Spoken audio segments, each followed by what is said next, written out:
Predicting a debate. When confronted with reality, textbook left-wing collectivists show typical signs. 1. Compulsive denial, often followed by projections or by diverting attention to another subject. This is caused by magical thinking and, therefore, is generally mounted with an arrogant attitude and haughty behavior. Females often turn toward expressing self-importance. Without any actual insight or knowledge, they are still absolutely convinced they know the truth. Without any intent of learning or listening, they always know better. This quite quickly proves their arrogant ignorance, magical thinking, and therefore their absolutely deprived omniscient mindset. 2. The weapon of guilt is now used to coerce. Attempted dominance is often achieved through manipulation or reverse psychology, with frequent blame externalization and projections of moral superiority by dumping shame. Nonetheless, since the collectivist thrives in ignorance, one should always challenge their knowledge.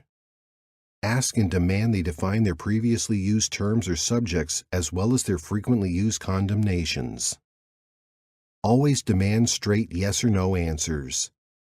This will aggravate them and again lead to denial, often switching to another subject, in combination with infinite excuses, buts and ifs, and oftentimes intimidation, name-calling, and even aggression. If a narcissistic injury has not occurred by now, the collectivist is either a female or the person's level of pathological narcissism is likely moderate. However, pushing the debate much further will result in narcissistic injury. 3. Collectivists live in a grandiose fantasy world of superficial sympathy. As a result of subconscious self-pity, they believe themselves to be motivated by caring for the welfare of others.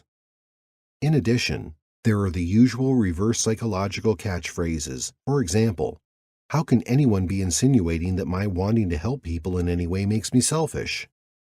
Behind this message of altruism, the magical illusion of unity and selflessness is always the collectivist's factual egocentric agenda, or what they personally acquire from collectivism.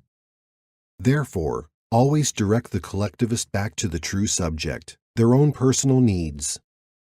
My usual argument against collectivist statements is to say, if you want to help others, then vote for fewer taxes and give away what is rightfully yours, your own time and money that you do not need. But then again, this is not what the collectivist wants, because this form or action demands responsibility, ambition, and the risk of failure. 4.